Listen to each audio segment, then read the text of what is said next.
Дефне ешкімді тыңдамай қызын алып үйден кетіп қалады. Жолда келе жатқанда көлігінің артқы әйнегінен бір нәрсені байқап тоқтайды.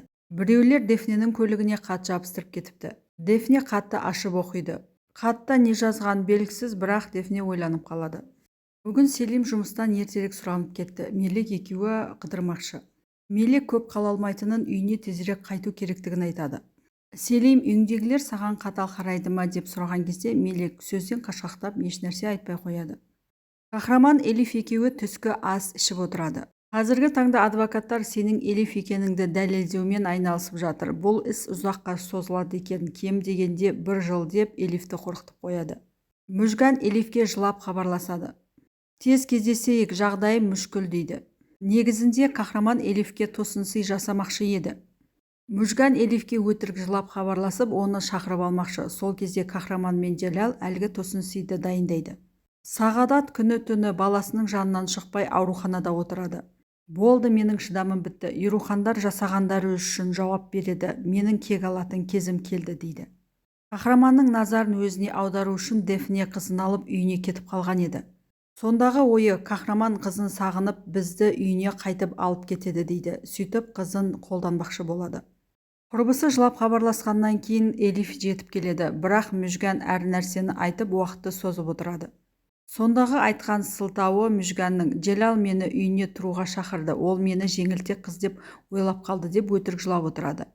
Элиф: Джелал аға ондай адам емес, сен дұрыс түсінбей қалған шығарсың, бірақ сенің де Джелалда ойың бар сияқты ғой, соңғы кездері өзгеріп жүрсің дейді. Якуб құмар ойынын ойнайым деп қарызға батып кеткен еді.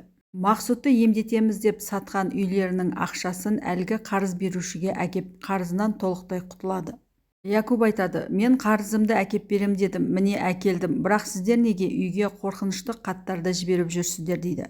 Якубтың қарыз берушісі айтады: мен ешқандай хат жазған жоқпын, мен ондай лас тірліктермен араласпаймын, адамды өлтіретін болсам тіке барып ата саламын дейді. Сөйтіп Якуб әлгі хаттардың бұлардың жазбағанын біледі.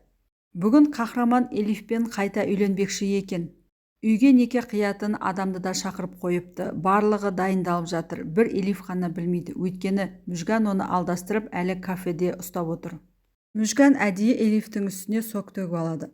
Сенің кеміңді бүлдірдім, мен айыптымын, мен саған жаңа көлік әперейін деп қоярда қоймай Элифті дүкенге алып кетеді. Мүжган Элифке әппақ әдемі көлік сатып алып береді. Элиф айтады: сенің көңіліңді қалдырғым келмеді, әйтпесе көлік алудың қажеті жоқ еді дейді. Алдын Қахраман келген кезде үйіндегілерге мен Элифпен үйленейін деп жатырмын дейді. Барлығы киініп Қахраманның үйіне баруға дайындалып жатады. Қимет Элифті жақтырмаса да баласына қарсы шыға алмайды. Ерухандардың үйінде күзеттегі жігіттер кетіп қалған кезде біреу келіп тағы да бір конверт тастап кетеді. Элиф үйге келген кезде алдынан ұлы Топырақ жүгіріп шығады. Элиф баласын көріп таңғалып қалады. Одан кейін үйден Қахраман шығады. Қахраман да әдемі болып киініп алған екен. Қахраман Элифке жүзігін көрсетіп, маған күйеуге шығасың ба деп жүзікті Элифтің саусағына тағады. Элиф Қахраманды алып ішке кірген кезде үйдегі қонақтарды, жайылған дастарханды көріп, Элиф таңғалып бір әрі қуанып кетеді. Солай Элиф пен Қахраман қайтадан үйленеді.